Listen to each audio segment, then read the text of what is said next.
I've also used it in the way a MacBook Air is really meant to be used, as an everyday computer for workaday tasks. When doing so, I clocked 8 and sometimes 10 hours of continuous use on battery. Coming into this review, I had a catalogue of potential pitfalls that Apple could have fallen into when switching from an Intel chip to its own processor. Chip transitions are devilishly hard and don't usually go smoothly. This MacBook Air not only avoids almost all of those pitfalls, but it gleefully leaps over them. Not everything is perfect. Of course, Apple's insistence on using dumpy webcams continues to be a bummer, and running iPad apps is a mess. But as I use the MacBook Air, I often found myself so impressed that I had a hard time believing it.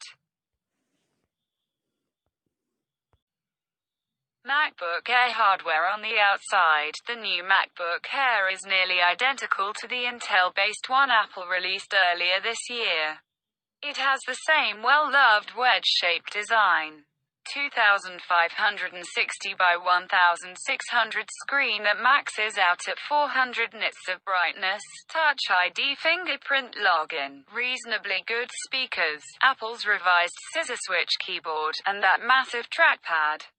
It also has the same starting price, $999 for a model with 8GB of RAM and 256GB of storage. That base model also has one less core on its graphics processor compared to pricier configurations. Though I can't speak to what impact that might have, I bet it's not much. The model I'm testing has 16GB of RAM and 1TB of storage for $1,649. As before, you can't upgrade anything later on if you need to. An exterior difference between the new one and the last model, Apple swapped out some of the buttons on the function row for more useful ones.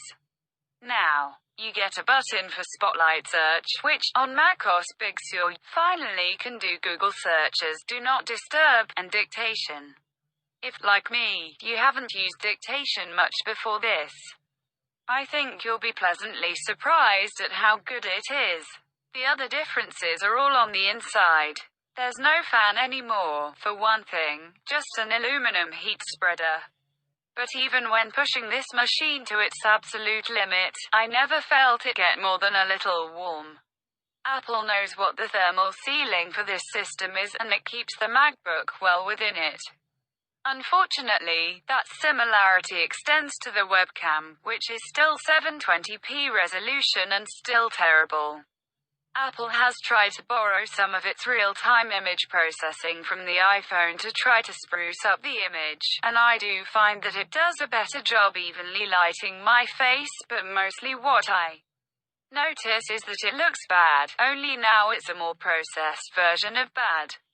One other internal change that will affect pro users and developers more than the average MacBook Air user is that Apple has switched to a unified memory architecture.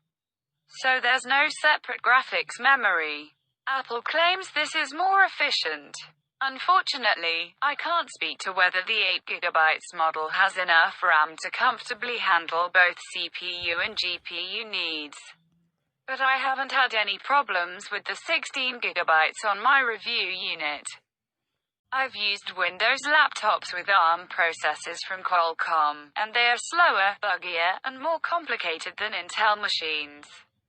Even though I figured Apple would handle this Intel to ARM transition better, I didn't expect everything to work as well as it does. I knew that macOS and Apple's own apps would be fast, many of which have been coded specifically to work with this processor. What has shocked me is how well every app runs. Some background apps are usually built to work with a specific kind of processor, so when they are run on a machine with a different processor, some kind of extra work has to happen under the hood. On the Mac, that work is done by a piece of software called Rosetta 2, which you install the first time you run an Intel-based app. Unlike on Windows, Rosetta 2 isn't really emulation but translation. It means those apps take a bit longer to launch, but once they're running, they just run. I have yet to run into any app compatibility problems, though there may be some I haven't been able to track down. We, of course, ran a suite of benchmarks. The chart below shows some of our results. But I just want to call out one, in particular, the frame rate on Shadow of the Tomb Raider. 38 frames per second is a respectable number for a gaming laptop with a low-end graphics card. It's nigh unheard of for a computer with an integrated GPU.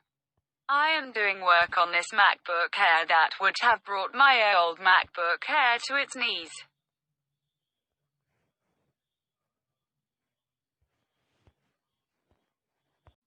I've also used it in the way a MacBook